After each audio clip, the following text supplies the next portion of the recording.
तस्मै श्री गुरुवे नमः। मंगलमूर्ति सतगुरु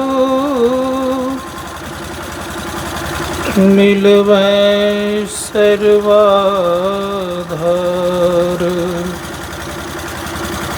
मंगलमय मंगल करन विनवा बारंबार। धन्य धन्य सतगुरु सुखदा महिमा कहीं न जाए। जो कछु कहूँ तुम्हारी कृपा मोते कछु न बसाए। एक बार बोलिए प्रेम से श्री सद्गुरु। थोड़ी आवाज ठीक करिए, आवाज नहीं लग रही ठीक। चाहे तो बिजली पर दें, अन्यथा आवाज को ठीक करें। कोटि ब्रह्मांड के नायक सर्वक्षण स्मरणीय संत सद्गुरुद्वय के पावन श्री चरणों में कोटि सम्मान। मंचस्थ परम सर्देशों में सुधीर बाबा, सम्मान्य समस्त विद्वत जन, संवेद समादरणीय सज्जन आदरणीय माताओं तथा भक्तिमती मनो। ठीक है, आवाज़ ठीक नहीं लग रही। कल भी गड़बड़ था, आज भी गड़बड़ लग रही।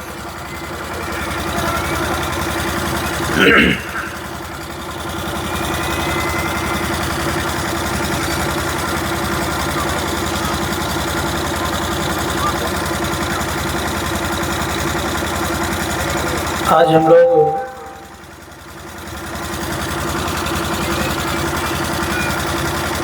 दूसरे दिन के प्रथम पाली में उपस्थित हैं।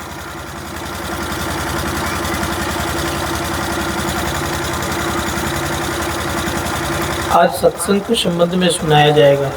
बहुत आप लोगों ने सुना भी है।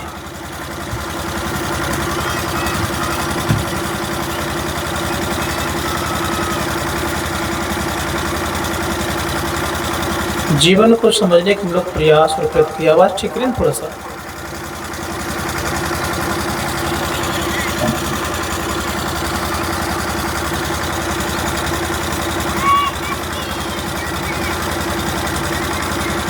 कि हम मानव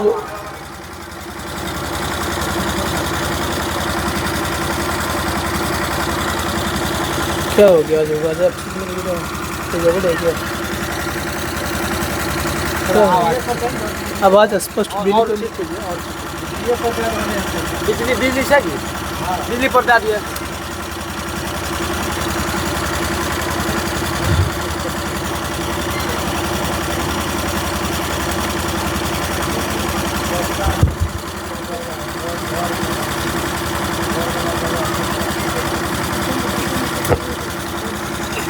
हम मनुष्य का कर्तव्य क्या है?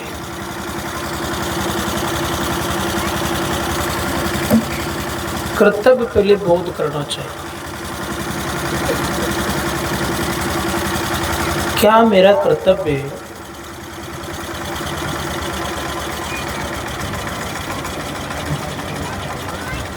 संसार की सुख सुविधा ही है प्राप्त करना, दिया कि और कुछ है?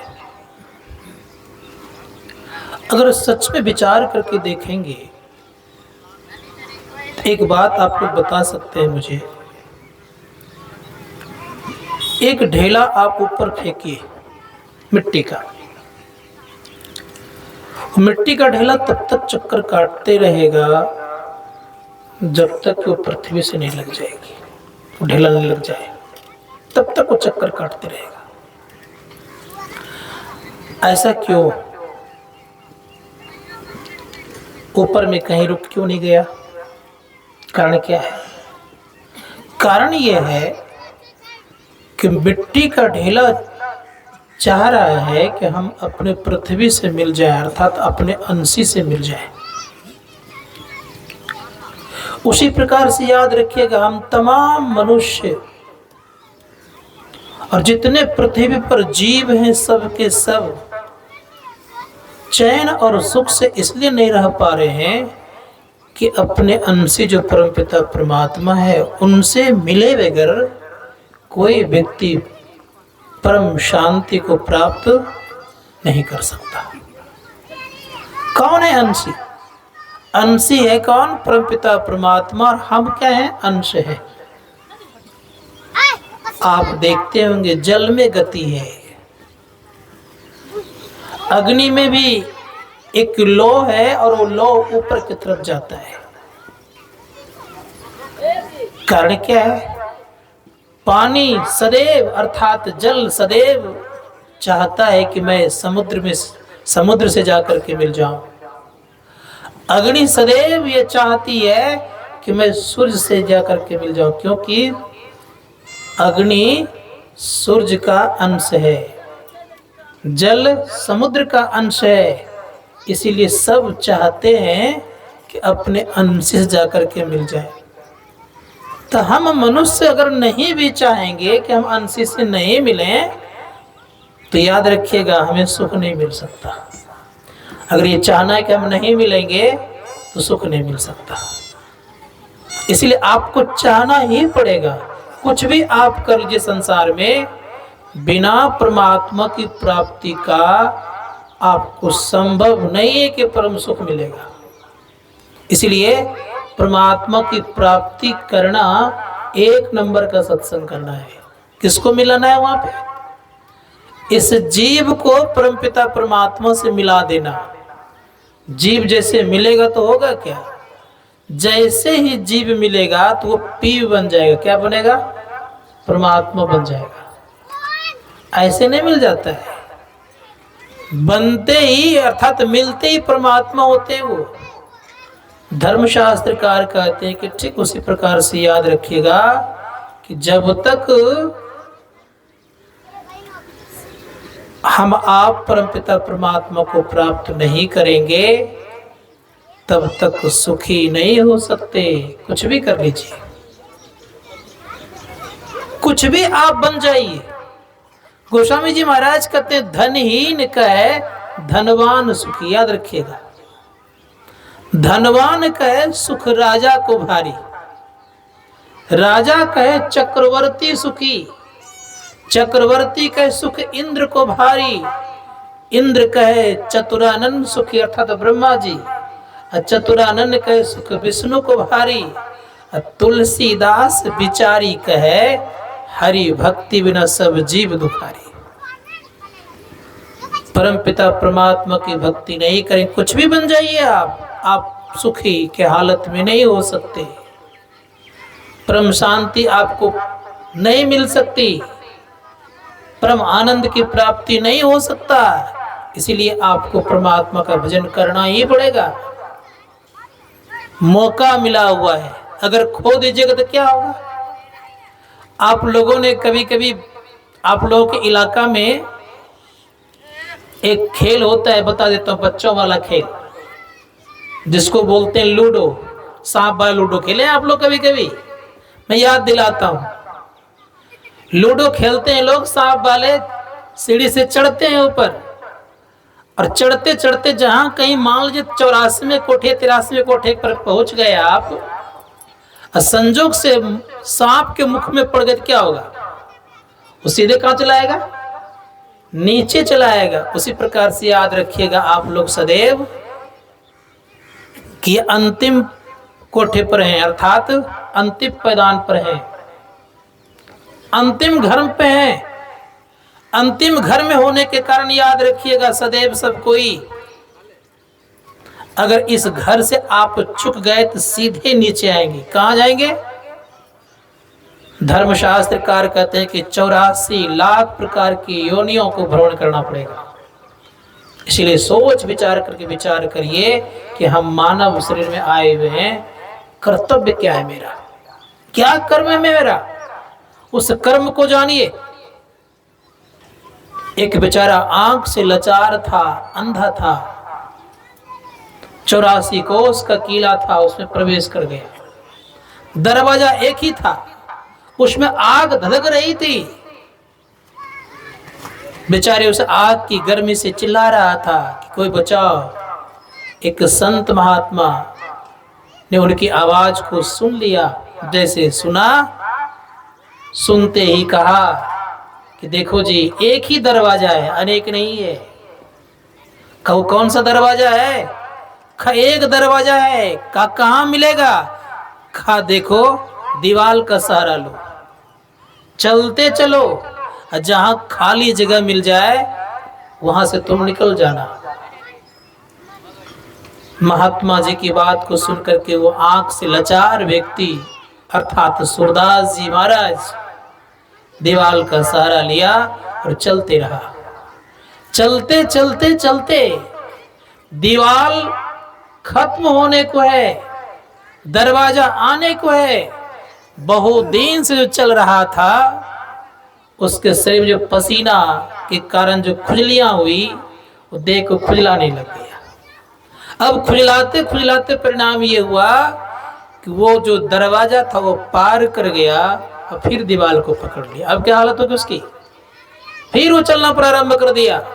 संत महात्मा ने याद रख लीजिएगा, ठीक उसी प्रकार से ये मानव जीवन दरवाजे पर है, और कहीं अगर विषय रूपी खुजली खुजला तेरे काम, क्रोध, लोभ, मोह, मद, मात्सर, ऊंच नीच, भेदभाव, चोरी डकैती, बेईमानी, इंसानी इत्यादि करते रह गए, ये सारी खुजलियां है।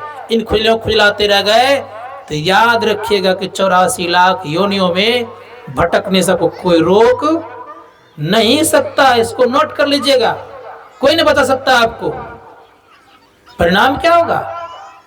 संत कबीर कहते कि सुनो परिणाम क्या होगा। संत कबीर साहब कहते हैं, ऐसो जन्म नहीं पई हो मन तो, ऐसो जन्म नहीं पई हो रे, सूकर स्वान चराचर पशुआ, जन्म जन्म दुख पई हो रे। करते क्या आप लोग देख लीजिए, सूखी तृण आगे धर दिना, घास भूसा नहीं पे रे। और क्या करते हैं, खैची के नासा खुटा में बांधत, पर मुख देखी सिरे वेरे। और एक जमाना था, अब तो लोग ट्रैक्टर से ढोने लग गए, ट्रैक्टर से। एक जमाने में लोग बैल पर ही लादते थे, आज भी देहात में बैल पर लादते हैं कहीं कहीं। होता क्या परिणाम? तो कहा भारी बोझ पीठी पे लादत, पंथ चलत दुख पैवे रे, हानि को हुरा को खामे मारत, हुकरी हुकरी पचते वेरे। कहे कबीर सुनो भाई साधु, चल ही के बेरी पछते बेरी, पछताना पड़ेगा।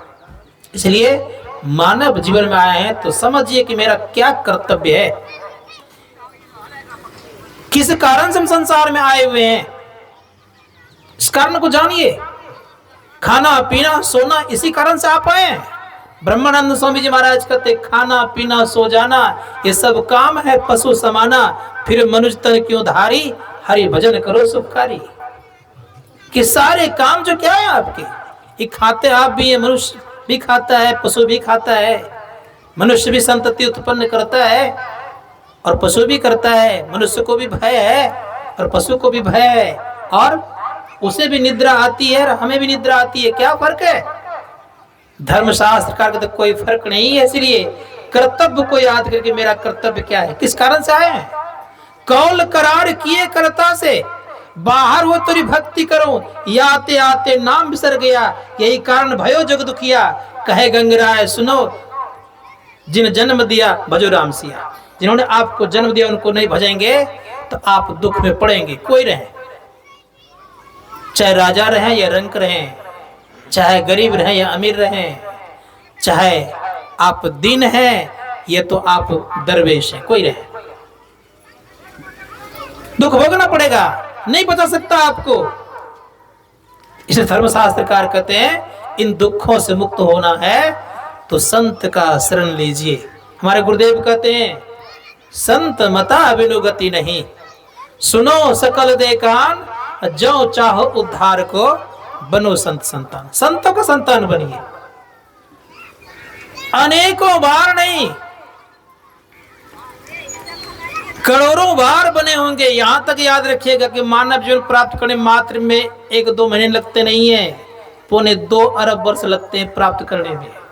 इस दरमियान में कितने बार हम आप किन्हीं के माँ बन, किन्हीं के पिता बने, किन्हीं की माँ बने, किन्हीं के बच्चे बने, किन्हीं के क्या हुए कहना मुश्किल है। सभी जीवन में माता पिता पत्नी पुत्र इत्यादि मिलते रहा, लेकिन आप सुखी नहीं हो पाए। किसको नहीं है बताइए मुझे।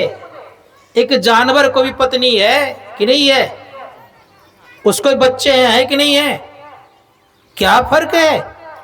धर्मशास्त्र का तो फर्क इतना ही है कि केवल आपके अंदर में ज्ञान ये वाला होना चाहिए। कौन सा? ईश्वर प्राप्ति का ज्ञान, तब तो आप विशेष। और ये ज्ञान नहीं है तो आप विशेष नहीं है, कोई अंतर नहीं है।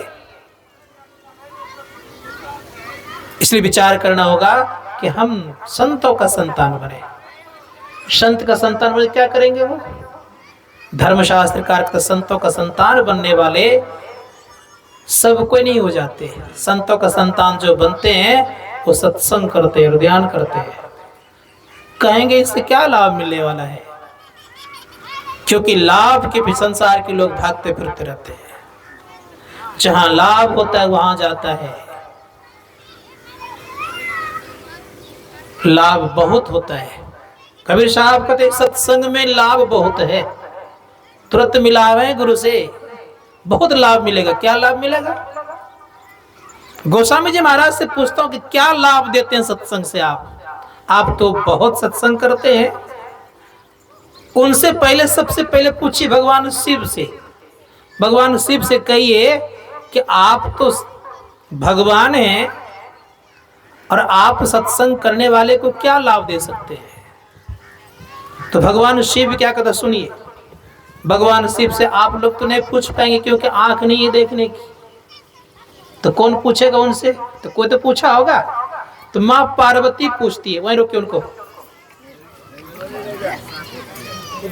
माँ पार्वती पूछती है कि हे भोलेनाथ मुझे एक बात बताएं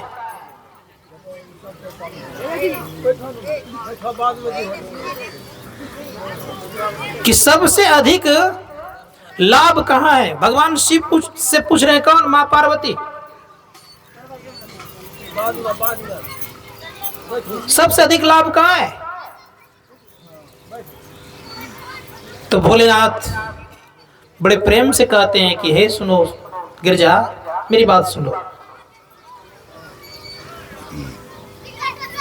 आगे में आने से थोड़ा सा व्यवधान होता है प्रवचन करने में, इसलिए मैं रोका हूं। इसलिए आप लोग वहीं से प्रणाम कर लेंगे, जहां मिलेगा वहां बैठ जाए। तो बड़े प्रेम से कहते हैं कि गिरजा सुनो मेरी बात। माँ पार्वती का नाम गिरजा है, गिरिराज की पुत्री होने के कारण उनका नाम एक गिरजा भी है। माँ पार्वती कहती है किसमें अधिक लाभ है, सबसे ज्यादा लाभ कहाँ है?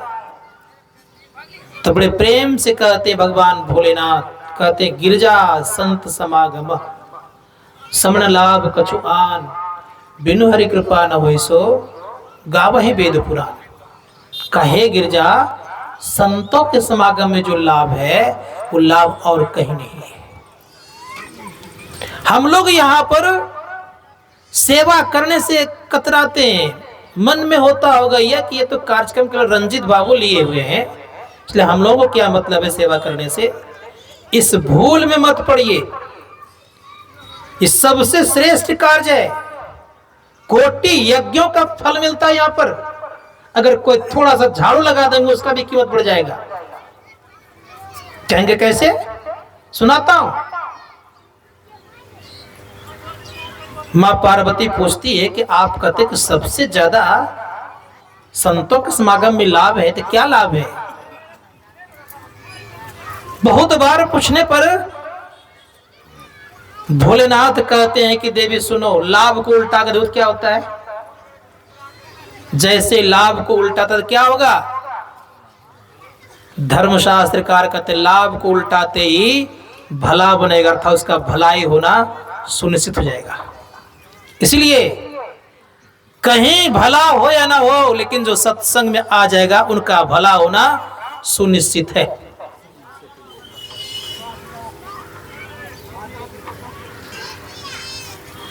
किसी देवी देवताओं के स्थान में जाएंगे, मनौती करेंगे तो कुछ उसकी इच्छाओं की पूर्ति होगी, लेकिन यहां केवल मन में संकल्प करेंगे, इच्छाओं की पूर्ति होगी, क्योंकि सत्संग कल्प वृक्ष होता है। और सत्संग में जो एक पैसा भी दान किन्हीं को देते हैं, सत्संग में जो खर्च करते हैं, बहुत लाभ होता है। कहीं कोई प्रमाण है? का प्रमाण है? मैं प्रमाण रखता हूं आज आपके सामने। भगवान शंकराचार्य का नाम सुने होंगे आप लोगों ने। भगवान शंकराचार्य भिक्षावृत्ति जीवन यापन करते थे। एक माता जी के यहाँ गए, उनका घर टूटा फूटा था, झोपड़ी थी। यहां तक याद रखिएगा, ऐसी स्थिति थी कि केवल जो इधर के टाट क्या बोलते हैं इधर के भाषा में, वो देख के चारों तरफ घेरा करके रखी हुई थी। ऊपर में ठीक से घर भी नहीं था, जिसको पुआल इत्यादि बोलते हैं, उसी के घर में रहती थी। वो भी मांग के खाती थी बेचारी। उनके यहाँ शंकराचार्य जी महाराज गए, आवाज लगाते हैं भिक्षाम देई। जैसे आवाज भिक्षाम देई, तो अंदर से आवाज आती है कि मेरे पास देने का कुछ नहीं है महाराज। शंकराचार्य जी महाराज कहते हैं कि एक बार बाहर तो निकलो। का बाहर निकलने के हालत में नहीं हो। शंकराचार्य समझ गए कि उनके तन पर वस्त्र नहीं है। अपना जो अंगूछा ओढ़ते हैं उस गमछा को देते हैं उनके।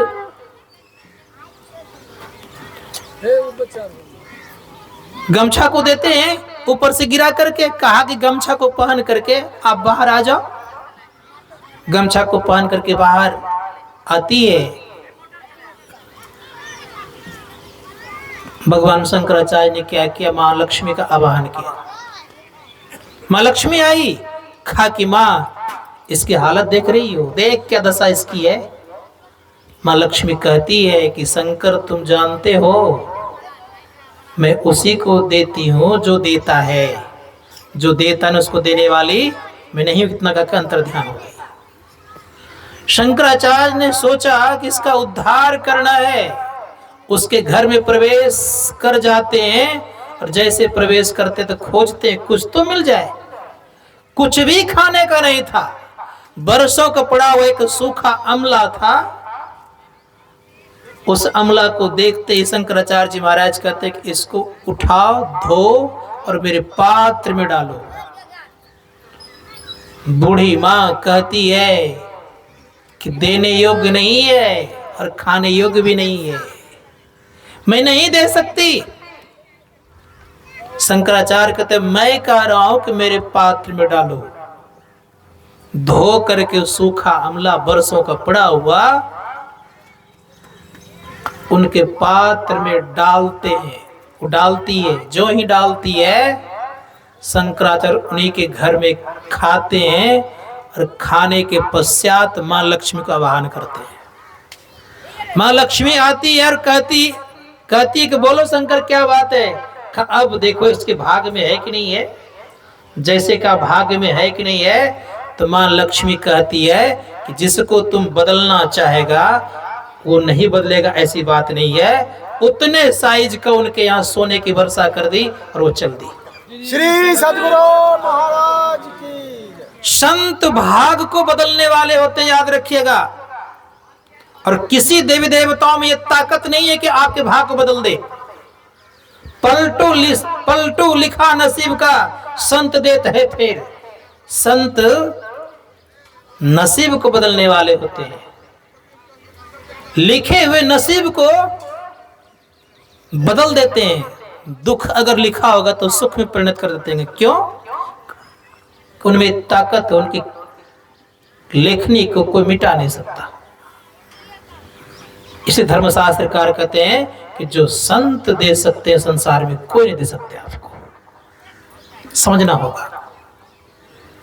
संत को समझना बहुत कठिन काम है। इसलिए हमारे गुरु महाराज कहते हैं कहीं मत जाओ, सत्संग करो, नित्य प्रति सत्संग कर ले प्यारा, तेरा कार्य सरे सारा। अगर जो रोज सत्संग करेगा उनका कार्य बनेगा। यहां से कुछ दूर में गुलाब बाग होगा, शायद पूर्णिया जिला में गुलाब बाग है। एक सत्संगी परिवार के यहाँ गुरु महाराज 11 परिवार थे। उस समय उसका बिजनेस क्या चलता था बता दूं मैं आपको खुल करके। रोड पर बैठ करके नमक बेचते थे, और जो गाय और बैल इत्यादि गुड़ नहीं खाता है, कौन सा गुड़ बोलते हैं आप लोग पता नहीं, उसी गुड़ को बेचते थे। कई कई दिन ते बेचारे भूखे रह आते थे, जीवन चलता ठीक से नहीं था। परम पूज्य गुरुदेव का वाक्य, मैं अपनी बात नहीं सुना रहा हूं। उस इलाके में गुरु महाराज गए हुए थे, आग्रह किया गुरुदेव से, गुरुदेव एक बार केवल घर में चरण दिया जाए। एक ही घर था, 11 परिवार आता था उसमें। गुरु महाराज को किसी तरह से एक चेयर पर बिठाया गया और गुरुदेव कहते कि सुनो, जो त्रिकाल संध्या करता है, सबके समक्ष कहा जो त्रिकाल संध्या करता है या करते हैं, उनको खाने पहनने रहने की कमी नहीं होती है। उस बेचारे ने कान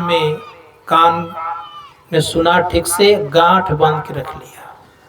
प्रत्येक दिन त्रिकाल संध्या करने लग गए। इतने संपत्तिवान बने कि 9 बेटियां थी, सबकी शादी भरपूर ढंग से कर दिए।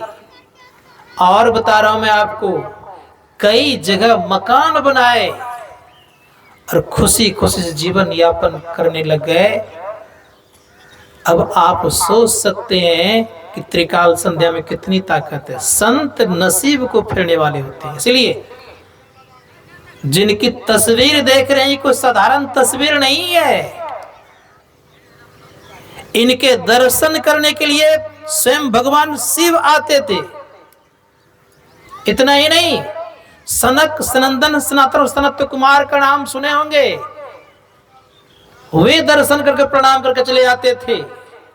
अश्वत्थामा का नाम आप लोगों ने सुना होगा, उनके माथा में घाव था। महाभारत के दरमियान में 5 पांडवों के पुत्रों को जब मार दिया गया, सोए हुए अवस्था में,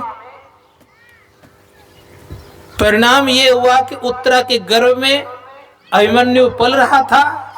उसके तरफ भी ब्रह्मशीर अर्थात ब्रह्मास्त्र छोड़ दिया। भगवान श्री कृष्ण ने उस अभिमन्यु की रक्षा की और भगवान श्री कृष्ण ने भीम से कहा कि भीम भैया देखते क्या हो, इस अश्वत्थामा पापी ब्राह्मण था।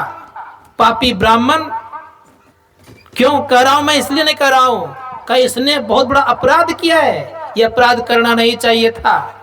ये पापी है, घोर अनर्थी है, बहुत बड़ा दुष्कर्मी है। इसके मस्तिष्क से मणि निकाल लो। वो मणि निकालने के कारण उनका घाव रिश्ते रहता था, पानी बहते रहता था, पी बहता था, दुख होता था। उसका उद्धार गुरु महाराज ने किया। 3 बार कहा मुक्त होगा, मुक्त होगा, मुक्त होगा। उनका उद्धार उन्होंने किया। ऐसे का तस्वीर लगी हुई नहीं है यहाँ पे। इसलिए मैं कहना चाहूंगा, अगर कल्याण चाहते हैं तो संतों का संतान बनिए। किन्हीं के मन में होता होगा कि हम फलाने संप्रदाय के हैं, ये फलाने संप्रदाय के हैं, इस चीज को भूल जाइए। गोस्वामी जी महाराज कहते हैं कि संत और भगवंत में कोई अंतर नहीं होता है। भगवान और संतों को फर्क नहीं होता है। संत भगवंत अंतर निरंतर नहीं, किमपि मति विमल कह दास तुलसी। संत और भगवंतों को अंतर नहीं होता है। भगवान राम से पूछिए कि संत बड़े हैं कि आप बड़े हैं। भगवान राम खुद कहते हैं कि सातम सममय जग देखा, मोते अधिक संत करी लेखा। इतना ही नहीं, भगवान राम से पूछे कि भक्ति कहां से प्रारंभ की जाती है? भगवान श्री राम कहते हैं कि प्रथम भक्ति संतन कर संगा। मेरी वाणी नहीं है, इसलिए विचारना होगा कि संत के संग करेंगे तभी कल्याण होगा, अन्यथा संभव नहीं है। संतों के संग में रहने मात्र से आपके दुख दूर होंगे। संत का संग करिए। भगवान ने किन्हीं को आज तक मोक्ष का द्वार नहीं बताया होगा, बताया है, लेकिन संत को यह ताकत है मोक्ष का द्वार बताने का, क्योंकि उनको पता है कि मोक्ष का द्वार कहां है। इसलिए हम लोगों ने जाना है, सुना भी है। क्या सुना है? गुरुदेव कहते हैं जीव उद्धार का द्वार पुकार कहा, घट भीतर ही सत्संतों ने। सारे संत कहते हैं कि जीवों का उद्धार का द्वार कहीं बाहर नहीं है, आपके शरीर के भीतर है, कहीं बाहर नहीं है। इसलिए विचारना होगा कि संत को समझिए। कितने बड़े संत हैं? संत पड़ुदास जी महाराज से पूछिए, सबसे बड़े हैं संत। दूजा नाम है जी, तीजा दस अवतार तीन प्रणाम है जी, ब्रह्मा विष्णु महेश सकल अवतार है जी, हारे पलटू सबके ऊपर संत मुकुट सरदार है जी। सबके ऊपर संत होते हैं।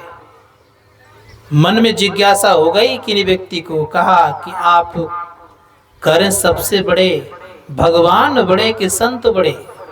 संत पड़ुदास जी महाराज कहते कि मैं ही केवल नहीं कर रहा हूं। कौन कौन कर रहे हैं? का सुनिए, सुनाते पड़ुदास जी महाराज कहते सुनिए, बड़ा होते पूजिए संतन किया विचार, संतन किया विचार ज्ञान का दीपक लिन्ना, देवता 33 कोट नजर में सबको चिन्ना, सबका खंडन किया खोज कर तीन निकारा, तीनों में दुई सही मुक्ति का एक ही द्वारा, हरि को लिया निकार बहुरी तीन मंत्र विचारा, हरि है गुण के बीच संत है गुण ते न्यारा। अब पलटू प्रथम संत जन, दूजा है करतार, अब बड़ा होते पूजिए संतन किया विचार। सबसे बड़े कौन? कहा सबसे बड़े संत। इसलिए संत को समझिए। संत शरण जो जन पड़ा, ताही का लगा ठिकाना, उन्हीं का ठिकाना लगता है।